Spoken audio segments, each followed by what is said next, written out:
Good evening बच्चों, कैसे आप लोग। आज हम लोग डिटर्मिनेंट के जो प्रॉपर्टीज थे उन प्रॉपर्टीज के ऊपर के क्वेश्चंस को हम लोग यहाँ डिस्कस करने वाले हैं। एक्सरसाइज के क्वेश्चंस को हम लोग यहाँ डील करेंगे, ठीक है। इसके पहले जो अपन लास्ट टाइम पढ़े थे प्रॉपर्टीज ऑफ डिटर्मिनेंट, उसको यहाँ पे एक्सप्लेन कर लेते हैं। एक्सप्लेन तो मैंने ऑलरेडी किया हूँ, उसको एक रिविजन टाइप हम लोग यहाँ समझ लेते हैं, ठीक है। तो पहली प्रॉपर्टी क्या थी अपनी, ठीक है, प्रॉपर्टीज ऑफ डिटरमिनेंट की बात कर रहे हैं अपन, प्रॉपर्टीज ऑफ डिटरमिनेंट, ठीक है। तो प्रॉपर्टीज ऑफ डिटरमिनेंट में फर्स्ट प्रॉपर्टी थी, क्या प्रॉपर्टी थी, यदि किसी डिटरमिनेंट के रो और कॉलम को, मतलब पूरे के पूरे रो और पूरे के पूरे कॉलम को इंटरचेंज किया जाए, मतलब ट्रांसफॉर्म किया जाए, तो उस केस में उस डिटरमिनेंट की वैल्यू चेंज नहीं होती। मतलब एग्जाम्पल से समझते, देखो मान के चलो आपके पास ए डिटरमिनेंट है 2 1 3 4 ऐसा। अब इसको मैं यदि इंटरचेंज करता हूँ, क्या करता हूँ, इंटरचेंज नहीं, इसको ट्रांसफॉर्म करता हूँ। ट्रांसफॉर्म का मतलब होता है रो को कॉलम में। यदि ये देखो ये रो है, ये क्या है, ये रो है, ये रो 1 है, ये रो 2, ये C1 है और ये C2, ठीक है। तो रो को कॉलम में यदि ट्रांसफॉर्म करते हैं तो देखो यहाँ सपोज मैं A1 ले लेता हूँ, ये A था और ये 1 है, ठीक है। इसको अपन चेंज कर रहे हैं, ये रो को कॉलम में ट्रांसफर कर रहे हैं। जो देखो आपके जो रो दिख रही है ना आईडी, इसको खड़े कर देते हैं 2 1, ठीक है। इसको भी खड़ा कर देते हैं 3 4।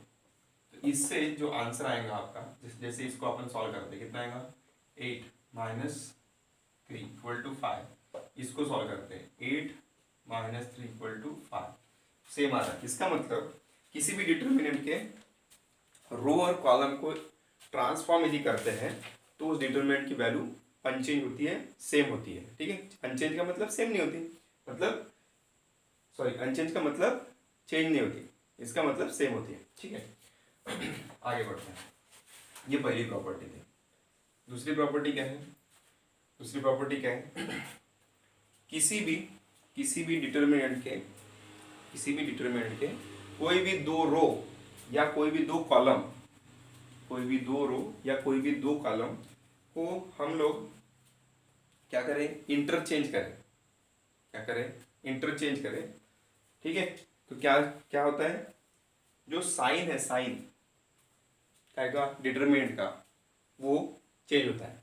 यदि डिटरमिनेंट का आंसर पॉजिटिव आता होगा तो निगेटिव आएगा। मतलब जैसे किसी डिटरमिनेंट का आंसर -2 आ रहा होगा, तो कोई भी दो रो या कोई भी दो कॉलम को इंटरचेंज करने से वो जो आंसर है वो पहले +2 था तो -2 हो जाएगा, -2 था तो +2 हो जाएगा। जैसे इसी को देखते हैं, इसी को समझते हैं।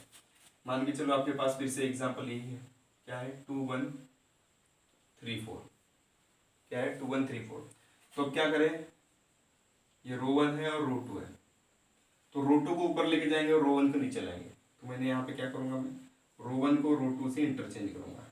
यहाँ पे क्या किए थे अपन ने, यहाँ पे ट्रांसफॉर्मेशन किए थे। क्या किए थे, ट्रांसफॉर्मेशन। तो यहाँ लिख लेता हूँ, ट्रांसफॉर्मिंग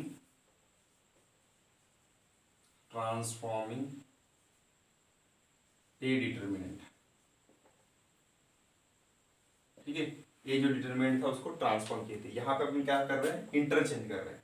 तो देखो रो 1 को रो 2 से इंटरचेंज करेंगे, ये वाला टर्म, ये रो ऊपर से जाएगा तो 3 4 और ये आ जाएगा नीचे, ठीक है। अब क्रॉस मल्टीप्लाई करो, कितना आएगा 3 - 8, ठीक है। तो आंसर कितना आएगा -5, जबकि इसका आंसर कितना आ रहा था, इसका 8 आ रहा था। कैसे, देखो 8 नहीं 5 आ रहा था, ठीक है। 2 × 4 8 -3 हाउ मच 5। इसका आंसर पॉजिटिव तो इसका आंसर नेगेटिव। यही अपन ने नेक्स्ट अपना सेकंड प्रॉपर्टी में पढ़े हैं। मतलब किसी भी डिटरमिनेंट के कोई भी दो रो या कोई भी दो कॉलम को इंटरचेंज यदि करते हैं तो उस केस में जो डिटरमिनेंट की वैल्यू आएंगी वो सिर्फ चेंज कैसे होंगी, साइन से। मतलब पॉजिटिव का नेगेटिव, नेगेटिव का पॉजिटिव, ओके। इतना समझ में आ गया होगा आपको। सेकंड प्रॉपर्टी क्या थी, सेकंड प्रॉपर्टी क्या थी, किसी भी सॉरी सेकंड तो हो गया, थर्ड प्रॉपर्टी की बात कर रहे हैं। थर्ड प्रॉपर्टी क्या है, किसी भी डिटरमिनेंट के कोई भी दो रो या कोई भी दो कॉलम यदि आइडेंटिकल हो, आइडेंटिकल का मतलब उनके एलिमेंट सेम हो, तो उस डिटरमिनेंट की वैल्यू 0 आती है। जैसे मान के चलो एक एग्जांपल ले लेते हैं, लेट बी 1 2 1 1 2 1 और 4 5 6 इस टाइप से ले लेते हैं। ठीक है, ये दो रो आइडेंटिकल है, देखो 1 2 1 1 2 1, इसका डिटरमिनेंट निकाल के देखते हैं। तो ये 1 है, ठीक है, ये 1 फर्स्ट रो ले लेते हैं 1, है ना, ये पहला element first row first column का डिटरमिनेंट कैसे निकालते हैं आपको याद चाहिए। ठीक है, ये फर्स्ट रो फर्स्ट कॉलम को छुपा दो, क्या दिखेगा 2 1 5 6, फिर सेकेंड वाला एलिमेंट उठा तो -2, फिर फर्स्ट रो सेकेंड कॉलम तो 1 1 1 और 4 6, ठीक है, एंड +1, ये +1, ये +1 का क्या है फर्स्ट रो थर्ड कॉलम का, तो क्या दिखेगा 1 2 4 6 4 5। ओके, अब सॉल्व करो इसको, कितना आएगा, ये 1, ये हो जाएगा 12 - 5, ओके, -2 6 - 4 +1 5 - 8, ओके, तो 12 में से 5 गया, 12 में से 5 गया, कितना आएगा 7 है, 7, फिर -2, ये हो जाएगा कितना 6 में से 4 गया 2, ठीक है, और +1, ये 1 नहीं भी लेके चलेगा, ये आ जाएगा -3, ओके, तो 7 - 4 -3, ये -3 पॉजिटिव इंटू नेगेटिव, तो 7 - 7 = 0। ठीक है, प्रॉपर्टी समझ में आ गई। इसका मतलब ये है किसी भी डिटरमिनेंट के कोई भी दो रो या कोई भी दो कॉलम यदि आइडेंटिकल होते हैं तो उस डिटरमिनेंट की वैल्यू 0 होती है। ठीक है, ये बहुत इंपॉर्टेंट है, मतलब थर्ड वाली प्रॉपर्टी जो है वो बहुत ही इंपॉर्टेंट है। थर्ड वाली प्रॉपर्टी क्या है, बहुत ही इंपॉर्टेंट है। ओके, इतना समझ में आ गया। अब फोर्थ प्रॉपर्टी के बारे में डिस्कस करेंगे। फोर्थ प्रॉपर्टी क्या बोलती है, फोर्थ प्रॉपर्टी बोलती है किसी भी डिटरमिनेंट के, फोर्थ प्रॉपर्टी क्या बोलती है, किसी भी डिटरमिनेंट के किसी भी रो के साथ या किसी भी कॉलम के साथ किसी कांस्टेंट से मल्टीप्लाई यदि करते हैं तो जो डिटरमिनेंट का आंसर पहले आ रहा था उस पहले के आंसर के साथ में भी जो अपन कांस्टेंट से मल्टीप्लाई करेंगे और जो आंसर आएगा वही आंसर उसके साथ आएगा। मतलब मान के चलो, देखो ऐसे जैसे ये वाला एग्जांपल उठाते हैं, वही वाला, ठीक है, लेट ये फोर्थ प्रॉपर्टी को डिस्कस कर रहे हैं। ए की वैल्यू कितनी थी, देखो ए की वैल्यू, देखो ए डिटरमिनेंट आपके पास है 3 4 2 1, ठीक है, इसका आंसर कितना आएगा -5, अभी निकाले आपने, ठीक है। अब यदि अपन इसको मल्टीप्लाई करते हैं, सपोज -3 से मल्टीप्लाई करते हैं, -3 × ए, ठीक है, तो ये -3 यहाँ आ जाएगा और 3 4 2 1, ओके। तो अब ये जो -3 है ये कोई भी एक रो के साथ या कोई भी एक कॉलम के साथ आप इसको मल्टीप्लाई कर सकते हो। मान के चलो ये -3 सेकंड रो के साथ मल्टीप्लाई करें, ठीक है, कोई भी एक रो या कोई भी एक कॉलम के साथ मल्टीप्लाई करना है, सबके साथ नहीं, ठीक है। तो मान के चलो मैं सेकंड रो के साथ मल्टीप्लाई कर रहा हूँ इसको, तो देखो क्या आएगा 3 4 -6 और -3, ओके, और मल्टीप्लाई करो, डिटरमिनेंट निकालो, कितना आएगा -9, है ना, 3 3 जा 9, बट ये नेगेटिव है या पॉजिटिव, तो -9 -6 4 जा 24, ठीक है, तो -24, तो यह जाएगा -9 + 24, क्योंकि नेगेटिव पॉजिटिव, तो 24 में से 9 गए, हाउ मच, कितने आएंगे 15, ठीक है, आंसर कितना आएगा 15 आएगा। अब इस 15 को कैसे लिख सकते हैं अपन, 15 को ऐसे लिख सकते हैं, देखो कैसे, -5 × -3, -5 × -3, देखो पहले आंसर -5 था, ठीक है, और उसको -3 से मल्टीप्लाई कर दिए तो -15 आया, +15 आ जाएगा। अब ये -3 कहाँ से आया, यहाँ से आया, ठीक है। इस समान आपकी फोर्थ प्रॉपर्टी यहाँ पे एक्सप्लेन मैंने कर लिया, ठीक है। फिफ्थ प्रॉपर्टी और सिक्स्थ प्रॉपर्टी को डिस्कस करते हैं, पहले रफ कर देता हूँ इसको।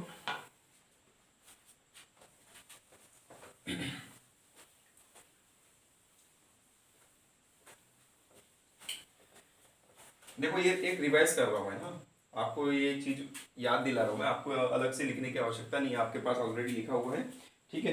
जब क्वेश्चन डिस्कस करेंगे तब आपको और अच्छे समझेगा। अभी सिर्फ मैं जो प्रॉपर्टीज थी अपने उसको ही अपन एक्सप्लेन यहाँ पे कर रहे हैं, ठीक है। अब देखो नेक्स्ट प्रॉपर्टी क्या बोल रही है, फिफ्थ प्रॉपर्टी। फिफ्थ प्रॉपर्टी बोलती है किसी भी डिटरमिनेंट को हम लोग दो पार्ट में डिवाइड कर सकते हैं, मतलब एक डिटरमिनेंट के दो भाग हम लोग कर सकते हैं। कैसे? जैसे मान के चलो आपके पास एक डिटरमिनेंट है, यही ले लेते हैं, कहाँ से, ये वाला ले लेते हैं, ठीक है, 3 4 2 1, ठीक है, ये ए था। इसको दो पार्ट में डिवाइड करते हैं। कैसे कैसे? लेट मान लेते हैं। देखो इसी को मैं थोड़ा सा पहले एडजस्ट करता हूँ। कैसे करूँगा? देखो यहाँ पे इसको लिखता हूँ 2+1, 3 को क्या लिखूंगा 2+1, और इसको लिखूंगा ये 2, ये जो 2 है इसको लिखूंगा 1+1, ठीक है, और ये 4 और ये 1 एज इट इज। अब इसको मैं दो पार्ट में डिवाइड कर सकता हूँ। कौन से हैं? ये 2 4 1 1, 2 4 1 1, और सेकंड 1 1 4 1, 1 1 4 1। समझे? समझ में आ गया? तो ये वाला जो पार्ट है इसको हम लोग क्या कहेंगे, A1 कहेंगे, और ये वाला क्या है, A2 कहेंगे, ठीक है। तो इसका आंसर और इसका आंसर, इन दोनों का आंसर जब जोड़ देंगे तो इस आंसर के बराबर हो जाएगा, ठीक है। इसका आंसर कितना आ रहा था, ये डिटरमिनेंट की वैल्यू कितनी आ रही थी, देखो कितनी आ रही थी, -5। तो इसका भी देखते हैं आंसर आता है कि नहीं, दोनों को जोड़ के। चलो इसको सॉल्व करो, A1 को सॉल्व करो, ये हो जाएगा 2 - 4 प्लस ये हो जाएगा 1 - 4, ठीक है। ये कितना हो जाएगा -2, और ये कितना हो जाएगा -2, और ये कितना हो जाएगा -3। तो -2 -3 कितना हो जाएगा -5 आ रहा है। इस टाइप से फोर्थ प्रॉपर्टी यहाँ पे आपके एक्सप्लेन हो गई। ओके, फिफ्थ प्रॉपर्टी को डिस्कस करते हैं। देखो ये सब प्रॉपर्टीज आपके काम की, क्योंकि जो नेक्स्ट एक्सरसाइज है इतना वो इन प्रॉपर्टीज के ऊपर ही है। आपको डिटरमिनेंट वहां पे अलग से सॉल्व करना नहीं है, सिर्फ आपको अपना दिमाग लगाना है, और साथ के साथ प्रॉपर्टीज आपको यदि याद है तो आपसे वो क्वेश्चन बन जाएंगे, ठीक है। सो सिक्स्थ प्रॉपर्टी बोलते हैं, सिक्स्थ प्रॉपर्टी बोलता है किसी भी डिटरमिनेंट को हम ऑपरेट करते हैं। ऑपरेट का मतलब हम उसके रो को, कॉलम को चेंज करते हैं, ठीक है। तो उस डिटरमिनेंट की वैल्यू चेंज नहीं होंगी, सेम रहेंगी, ठीक है। जैसे मान के चलो ये फिर से ए लेता हूँ, ठीक है, लेट ए इक्वल टू क्या है 3 4 2 1। ओके, अब इस ए डिटरमिनेंट को, इसको अपन क्या करते हैं, चेंज करते हैं। सपोज मान के चलो ये रो 1 है और ये रो 2 है, ठीक है। अब रो 1 को चेंज कर रहा हूँ मैं, रो 1 माइनस रो 1 चेंजेस टू, ऐसा लिखते हैं, रो 1 चेंजेस टू, इसको क्या कहते हैं, चेंजेस टू। ये जो रे दिख रहा है ना अपन, तो इसको क्या कहते हैं, row 1 changes to, row 1 changes to, row 1 minus row 2, row 1 minus row 2, ठीक है, रो 1 माइनस रो 2 करके देखते हैं। सो देयरफॉर सपोज ये A1 है, नया ले लेते हैं अपन, इसको चेंज करने के कारण जो आएगा डिटरमिनेंट वो ले लेते हैं, ठीक है। तो रो 1 को रो 2 से माइनस करना है, तो इसको यहाँ से माइनस करो, तो 3 - 2 4 - 1 2 1। अपन ने रो 2 में चेंज नहीं किया, रो 1 में चेंज किया, इसलिए रो 1 में लिखे, ठीक है। तो ये हो जाएगा 3 - 2 मीन्स 1, 4 - 1 मीन्स 3, और ये 2 × 1, ठीक है। अच्छा, इसका आंसर कितना आ रहा था, अभी निकाले थे अपन ने, ये -5 आंसर आ रहा था, ठीक है, -5। इसको भी देखते हैं -5 आता है आंसर, ठीक है। तो ये हो जाएगा 1 × 1 1 एंड 2 × 6 2 × 3 6, सो 1 - 6 मीन्स -5। देखो सेम आंसर है। तो इस तरीके से आपका 6 प्रॉपर्टी हो गई, ठीक है। रो को ट्रांसफॉर्म किया मैंने, ट्रांसफॉर्म किया ना, ट्रांसफॉर्मेशन कहते हैं इसको। कॉलम को ट्रांसफॉर्म करके देखो, ठीक है, C1 changes to C1 + C2, C मतलब कॉलम है, ठीक है। तो चलो C1 को चेंज करते हैं, मतलब ये कॉलम है, ये कॉलम, इसको चेंज करते हैं, ठीक है। इस ओरिजिनल की बात कर रहे हैं, तो A2 इक्वल टू कितना आ जाएगा, C1 में चेंज कर रहे हैं, इसमें इसको ऐड करेंगे, तो 3 + 4 2 + 1 और 4 1 एज इट इज रहेंगे, ठीक है। तो ये हो जाएगा 7, ये हो जाएगा 3, ये 4 और 1 एज इट इज। फिर से मल्टीप्लाई करो, तो 7 - 12, 7 - 12 मीन्स -5, सेम आंसर। तो इस टाइप से आपका 6 प्रॉपर्टी भी यहाँ पे कंप्लीट हो चुकी है। अब 7 प्रॉपर्टी के बारे में बात करते हैं, इसको यहाँ डिस्कस करते हैं। Seven property. सेवन प्रॉपर्टी क्या कहती है? सेवन प्रॉपर्टी ये कहती है किसी भी डिटरमिनेंट में यदि उस डिटरमिनेंट को हम लोग अपर ट्रायंगुलर या lower triangular matrix, upper triangular या लोअर ट्रायंगुलर डिटरमिनेंट में चेंज कर सकते हैं, तो उस डिटरमिनेंट की वैल्यूज जो है वो प्रिंसिपल डायगोनल एलिमेंट्स के मल्टीप्लिकेशन के बराबर होगा। ठीक है, चलो समझते हैं क्या बोलते हैं। देखो let A determinant equal to, फिर से वो एग्जांपल ले रहे हैं अपन, क्या ले रहे हैं अभी फिलहाल मैं ऐसा ले लेता हूँ, देखो थोड़ा अलग लेते हैं, ये 1 4 5 और -2। ठीक है, फॉर एग्जांपल ऐसा ये डिटरमिनेंट है तो खड़ी लाइन। ठीक है, इसके बाद मैट्रिक्स देखेंगे तो स्क्वायर ब्रैकेट आएगा। अभी फिलहाल दो खड़ी लाइन के बीच में डिटरमिनेंट को अपन एक्सपेंड करते हैं। अब क्या करेंगे, अब इसको अपर ट्रायंगुलर या लोअर ट्रायंगुलर में कन्वर्ट करेंगे। ठीक है, अपर ट्रायंगुलर मतलब ये वाले एलिमेंट एज इट इज रहेंगे, ये वाले एज इट इज का मतलब वहां पे जीरो नहीं आएगा। ठीक है, ये जो तीन एलिमेंट है ना 1 4 -2, इनमें जीरो नहीं आएगा, इसमें जीरो लाना है तो अपर में हो जाएगा। और लोअर ट्रायंगुलर में करना है तो यहाँ पे आ जाएगा, ये 4 0 हो जाएगा। ठीक है, तो फिलहाल मैं इसमें कन्वर्ट करता हूँ लोअर ट्रायंगुलर मैट्रिक्स। तो लोअर ट्रायंगुलर मैट्रिक्स में कन्वर्ट करने के लिए इस 5 को मुझे जीरो करना पड़ेगा। जीरो करने के लिए मैं ये ऑपरेशन परफॉर्म कर सकता हूँ, ये ट्रांसफॉर्मेशन ऑपरेशन है, इनको कहते हैं ट्रांसफॉर्मेशन ऑपरेशन। ठीक है, इनको अपन मैट्रिक्स में फिर से अच्छे से डिस्कस करने वाले हैं, फिलहाल जान दो। ठीक है, तो देखते हैं वैसे ये ट्रांसफॉर्मेशन कैसे कर सकते हैं, कौन से ऑपरेशन कर सकते हैं, इसके बारे में मैंने 12th क्लास के इनिशियल वीडियोस में बताया हूँ, जिसमें एलिमेंट्री ट्रांसफॉर्मेशन मेथड बताया था मैंने। ठीक है, तो वहाँ आप इसको डिस्कस देख सकते हो और समझ सकते हो। ठीक है, तो देखो इस 5 को मुझे चेंज करना है, 5 को 0 में कन्वर्ट करना है, तो कैसे करें। ये 5 कौन से रो का एलिमेंट है, सेकंड रो का। ठीक है, सेकंड रो का या तो फिर फर्स्ट कॉलम का, तो कॉलम ट्रांसफॉर्मेशन करो या रो करो, आपके ऊपर डिपेंड करता है। मैं रो को करता हूँ, R2 changes to R2 minus 5 times R1, ये 5 है, देखो 5 है, माइनस 5 टाइम्स R1 में क्या है 1, तो कितना हो जाएगा, 5 में से 5 गए 0। ठीक है, करते हैं फिर। सो A1, ठीक है, A1 क्यों, ये रो ट्रांसफॉर्मेशन करने से मान के चलो नया कोई डिटरमिनेंट आ गया, तो A1 ले लेते हैं। तो देखो क्या हो जाएगा, ये 1 4 एज इट इज रहेगा, क्योंकि आपने रो 2 में चेंज किया, रो 1 जैसा है वैसा है ना, रो 2 में चेंज कर। देखो जिसको चेंज कर रहा है उसको पहले ऐसा लिखते हैं, रो 2 चेंजेस टू, इसलिए आपको समझ में आना चाहिए कि सबसे पहले जिसको चेंज करना है उसको लिखो।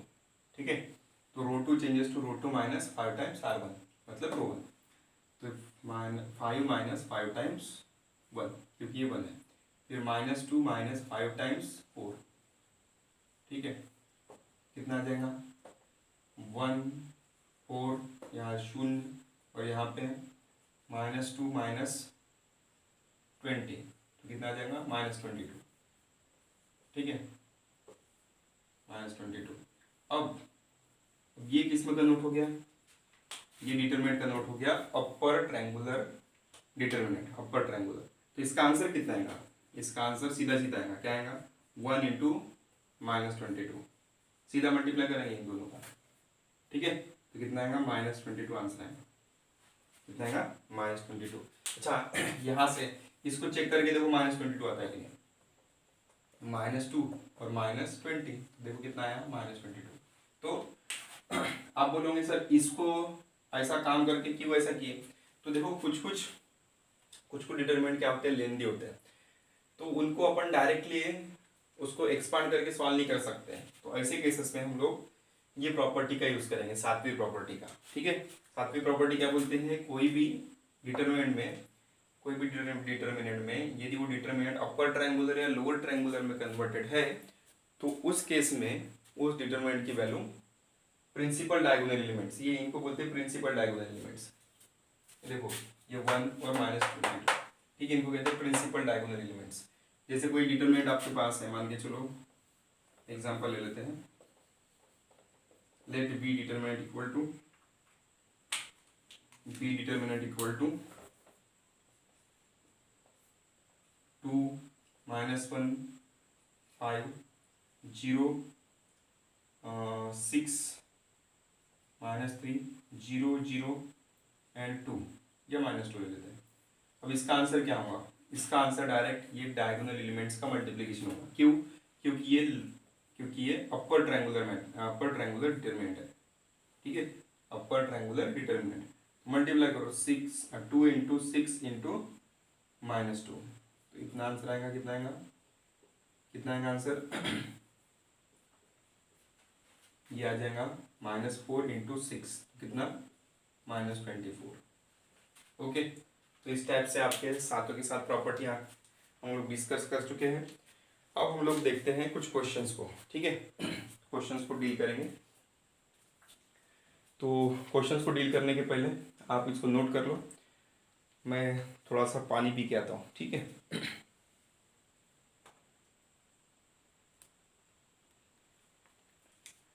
तो चलो डिस्कस करते हैं एक्सरसाइज।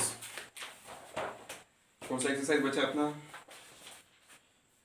एक्सरसाइज 4.2। ठीक है, एक्सरसाइज 4.2 के क्वेश्चन है। फर्स्ट क्वेश्चन बोलता है without expanding evaluate the following determinants. मतलब आपको उन डिटरमिनेंट को एक्सपांड नहीं करना है, सॉल्व नहीं करना है। जो अपन ने अपने पास डिटरमिनेंट सॉल्व करने की टेक्निक है उनका यूज नहीं करना है, और वो बिना करके आपको उस डिटरमिनेंट की वैल्यूज फाइंड आउट करनी है। ठीक है, तो कैसे करेंगे? आपको डिटरमिनेंट की प्रॉपर्टी यदि याद है तो ये क्वेश्चन यहाँ सॉल्व हो सकता है। ठीक है, चलो देखते हैं एक्सरसाइज 4.2। एक्सरसाइज 4.2। ठीक है, फर्स्ट क्वेश्चन है यहाँ पे, क्वेश्चन नंबर 1। इसके सब क्वेश्चन आपके पास 3 दिए, तो उसमें से फर्स्ट क्वेश्चन के बारे में बात करते हैं। सॉल्यूशन डायरेक्ट लिख रहा हूँ मैं। ठीक है, गिवन डिटरमिनेंट, अच्छा नाम नहीं दिया उसका तो ले लेते हैं। Let A determinant equal to 1 1 1, फिर A B C, B plus C plus A and A plus B. ठीक है, ऐसा आपके पास डिटरमिनेंट दिया है। अब आपको इसकी वैल्यू फाइंड आउट करनी है। तो आप बोलोगे सर क्या करें, पहला एलिमेंट लिए, है ना, फर्स्ट कॉलम को छुपाया और सॉल्व करें। देखो इससे आंसर तो आएगा, थोड़ा लेंदी जाएगा। ठीक है, आंसर आने के चांसेस है लेकिन लेंदी जाएगा, इसलिए आप ऐसा ना करो। तो क्या करो, आपके पास जो प्रॉपर्टीज है उसका यूज करो। ठीक है, देखो क्या करें, आपको ये दिखना चाहिए यहाँ पे कि देखो फर्स्ट कॉलम की एलिमेंट क्या है? 1 1 1 है। अब यदि सेकंड कॉलम के एलिमेंट यदि 1 1 1 हो जाए, सेकंड कॉलम के भी एलिमेंट यदि 1 1 1 हो जाए, तो आंसर डिटरमिनेंट का 0 आ जाएगा। क्यों? क्योंकि दो रो या दो कॉलम के एलिमेंट यदि आइडेंटिकल होते हैं तो उस डिटरमिनेंट की वैल्यू 0 हो जाती है ना। तो वैसे यहाँ पे करेंगे। देखो क्या करेंगे, यहाँ पे मैं अब ट्रांसफॉर्मेशन करने वाला हूँ। ठीक है, एलिमेंट्री ट्रांसफॉर्मेशन। अभी थोड़ी देर पहले अपने देखे कि एलिमेंट्री ट्रांसफॉर्मेशन करने से डिटरमिनेंट की वैल्यू चेंज नहीं होती, इसलिए अपन क्या करेंगे, डिटरमिनेंट की वैल्यू चेंज नहीं करते लेकिन ट्रांसफॉर्मेशन अप्लाई करेंगे। ठीक है, देखो क्या करेंगे, अप्लाई करेंगे हम लोग C2 changes to C2 plus C3, मतलब इस C2 में इस C3 के एलिमेंट ऐड कर देंगे। ठीक है, तो क्या होगा, देखो डिटरमिनेंट चेंज नहीं हो सकता, उसकी वैल्यू चेंज नहीं हो सकती, इसलिए ए डिटरमिनेंट ए ही रहेगा, अलग कुछ नहीं लिखने वाला मैं। ठीक है, इसके पहले में लिखता था क्योंकि हम मान के चलते थे कि लेट चेंज हो सकता है लेकिन चेंज नहीं होता था। ठीक है, फिलहाल तो चेंज नहीं होगा, हमें कंफर्म पता है, तो हम ए का ए ही लिखेंगे। ठीक है, अब ये 1 हो गया, 1 हो गया, 1 हो गया, इसमें इसको ऐड करो तो A plus B plus C, फिर ये B plus C plus A, फिर ये C plus A plus B. ठीक है, third column as it is B plus C plus A plus B. ठीक है, अब थोड़ा सा रीअरेंज करो इसको, 1 1 1, ए प्लस बी प्लस सी, ए प्लस बी प्लस सी, ए प्लस बी प्लस सी, ए प्लस बी प्लस सी, ए प्लस बी प्लस सी, ए plus B plus सी, और यहाँ पे बी प्लस सी, यहाँ पे ए प्लस सी। ठीक है, ए प्लस सी एंड यहाँ पे ए प्लस बी। ओके, अब क्या करें, देखो ये जो सेकंड कॉलम है ना, ये सेकंड कॉलम, इस सेकंड कॉलम में A B C A B C A B C ये कॉमन है, तो उसको निकाल लो बाहर सीधा सीधा। तो क्या आएगा, ए प्लस बी प्लस सी बाहर आ गया। ठीक है, किसी भी एक कॉलम के जो एलिमेंट आइडेंटिकल दिखते हैं उनको अपन सीधा बाहर निकाल सकते हैं, कॉमन कर सकते हैं। तो 1 1 1। अब यहाँ से इनको बाहर निकाल लिए तो क्या बचा, क्या बचा, जीरो बचा क्या, नहीं जीरो कैसे बचेगा, कॉमन लेने के बाद जीरो थोड़ी होता है। क्या बचा, 1 1 1 1 1 1। और यहाँ बी प्लस सी ए प्लस सी और यहाँ पे ए प्लस बी। ठीक है, कुछ लोग बोलोगे सर यहाँ से ए प्लस बी सॉरी ए प्लस बी प्लस सी ए प्लस बी प्लस सी ए प्लस बी प्लस सी, ये तो आपने कॉमन निकाल लिए। तो यहाँ से निकाल ही लिए तो क्या बचा, अरे भैया कुछ नहीं बचा, मतलब यहाँ पे 1 रहता है, कुछ नहीं बचा मतलब 1 रहता है, सबका मालिक एक है ना, तो 1 रहेगा। ओके, अब क्या, देखो ये दो कॉलम जो है, ये दो कॉलम की वैल्यूज सेम है ना, आइडेंटिकल दिख रहे कॉलम, तो इस डिटरमिनेंट की वैल्यू क्या हो जाएंगी, 0 हो जाएंगी। सीधा सीधा लिखता हूँ मैं। ठीक है, कौन सी प्रॉपर्टी है ये कौन सी प्रॉपर्टी है, ये प्रॉपर्टी नंबर 3 है। वैसे लिखने की आवश्यकता नहीं है कि बाय प्रॉपर्टी नंबर 3, हमें पता है कि प्रॉपर्टी है, इसलिए सीधा सीधा अपन 0 लिख सकते हैं, लेकिन मैं लिख लेता हूँ। ठीक है, by property number 3 determinant of A equal to A plus B plus C into 0। क्यों, क्योंकि इसकी वैल्यू 0, ये पूरा डिटरमिनेंट की वैल्यू 0, ए plus B plus C into 0 मतलब 0। ये आपका आंसर है। तो देयरफॉर ए डिटरमिनेंट की वैल्यू कितनी आ गई, 0 हो गई। ओके, तो फर्स्ट क्वेश्चन यहाँ सॉल्व हो गया, सेकंड क्वेश्चन की तरफ देखते हैं। सेकंड क्वेश्चन में देखो यहाँ पे भी नाम नहीं दिया, तो let B determinant equal to 2 3 4 5 6 8 and 6 into x 9 into x 12 into x। Okay, चलो सॉल्व करते हैं, इसको सॉल्व करते हैं। अब इसके भी वैल्यू जो है वो डायरेक्ट हम निकालने की भी कोशिश करते हैं डिटरमिनेंट, तो आंसर आ जाएगा। लेकिन यहाँ पे बोला है कि एक्सपांड नहीं करना डिटरमिनेंट को, तो कैसे करें, चलो देखते हैं। देखो इस 6x को 9x को और 12x को कुछ फैक्टर के फॉर्म में लिखेंगे। देखो कैसे लिखेंगे, इसको हम लोग ऐसा लिख सकते हैं कि आप बताना 2 3 4 5 6 8 एंड 2 into 3x। 6x को लिख सकते हैं 2 into 3x, 9x को लिख सकते हैं 3x into 3। ठीक है, या फिर 3 into 3x, जैसा भी आप लिखना चाहो। और फिर इसको कैसे लिखेंगे, इसको लिख सकते हैं 4 into 3x, 12 को लिख सकते हैं 4 into 3x। अब देखो ये जो थर्ड कॉलम है, इस थर्ड कॉलम में से कॉमन क्या दिख रहा है, 3x 3x 3x, निकाल लो बाहर, तो निकाल लेते बाहर, 3x निकाल लिए। ठीक है, क्या बचा अंदर, 2 3 4 5 6 8 एंड ये 2 3 और 4। ठीक है, तो देखो ये रो 1 और रो 3 आइडेंटिकल है, सेम है ना, तो ये डिटरमिनेंट क्या आ जाएगा, 0। सो ये 3x into 0 मीन्स आंसर 0। तो देयरफॉर बी डिटरमिनेंट की वैल्यू भी 0। ओके, समझ में आ रहा है। तो देखो थोड़ी टेक्निक यूज़ की अपन ने, ज़्यादा कुछ नहीं किया, और उन टेक्निक का यूज़ करके आपका डिटरमिनेंट की वैल्यू हम लोग कैलकुलेट कर लिए। अब थर्ड क्वेश्चन है आपके पास, थर्ड क्वेश्चन को देखते हैं, समझते हैं। ठीक है, साथ साथ में आप नोट करते जाओ तो आपको इजीली समझ में आ जाएगा, या फिर आप पूरे वीडियो को एक बार पूरा देख लो, उसके बाद फिर से चलाना है आपको उसको, और फिर नोट कर लेना। ठीक है, आप कितने बार भी इसको पॉज कर सकते हो। ठीक है, कंटिन्यू देख सकते हो। यूट्यूब में वीडियो डालने का एक फ़ायदा है कि आप वीडियोज़ को जितने समय हो सके उतने समय देख सकते हो, बार बार देख सकते हो, हर बार देख सकते हो, और कुछ भी आपको यदि कन्फ्यूज़न हो या कुछ भी आपकी क्वेरीज हो, वो आप वीडियोस को बार बार देखने के बाद क्लियर कर सकते हो। ठीक है, जूम ऐप पे या फिर गूगल ऐप पे, वहाँ पे क्या है, एक बार वीडियो चले गया, एक बार अपन ने अपना लाइव सेशन कंप्लीट कर लिए, तो उसके बाद फिर वो रिकॉर्डेड सेशन नहीं रहता। ठीक है, दूसरी बात कनेक्टिविटी का प्रॉब्लम है। ठीक है, जूम मीटिंग लेने में कोई प्रॉब्लम नहीं है, लेकिन नेटवर्क का प्रॉब्लम रहता है, ठीक है। तो उस सिचुएशन में वो सब लोगों की तरफ नहीं जा पाता, इसलिए हम वो कंडीशन को यहाँ ले नहीं रहे और यूट्यूब पे अपन अपलोड कर रहे हैं, ठीक है। तो आगे बढ़ते हैं। थर्ड क्वेश्चन आपके पास है। थर्ड क्वेश्चन क्या है?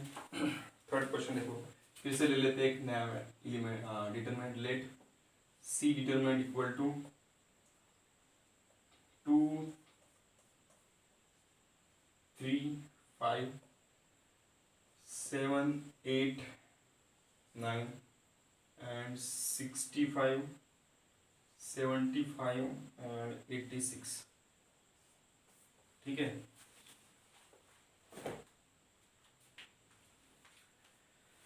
अब देखो कि कैसे किया जाए। अब थोड़ा सा क्वेश्चन जो है थोड़ा सा टफ है, आपको थोड़ा समझना पड़ेगा कि किस टाइप से किया जा सकता है, ठीक है। अब देखो 65 जो है 65 जो है ये कौन से टेबल में आता है वो आपको थोड़ा देख लेना है। कौन से टेबल में आता है?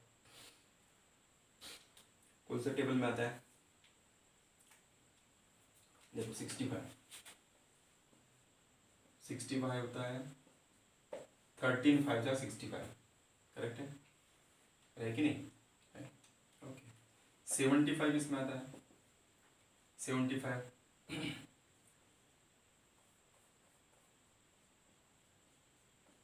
15 5 जा बराबर 75। 86 में किस में आता है? 86 इसमें आता है 86 86 86 86 86 86 के फैक्टर अपने निकालते हैं तो हो जाएगा 43 इंटू 2, करेक्ट है। ये हो सकता है और क्या हो सकता है? और कुछ तो हो नहीं सकता। तो इससे आपका जो है कॉमन चीज़ें भी नहीं निकलेंगी, ठीक है। तो और कुछ अपन तिरन लगाते हैं, ठीक है। क्या होगा और क्या हो सकता है? और क्या हो सकता है?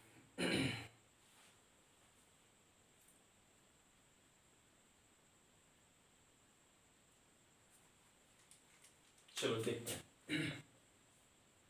ये 2 3 5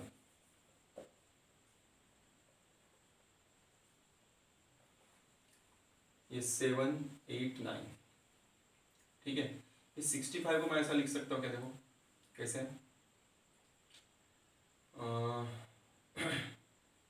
9 7 जा हाउ मच 9 7 63, 9 7 जा 63 प्लस 2 63 प्लस 2 हाउ मच 65 है। जम रहा है, ठीक है। फिर 9 इंटू 8 प्लस 3, ठीक है।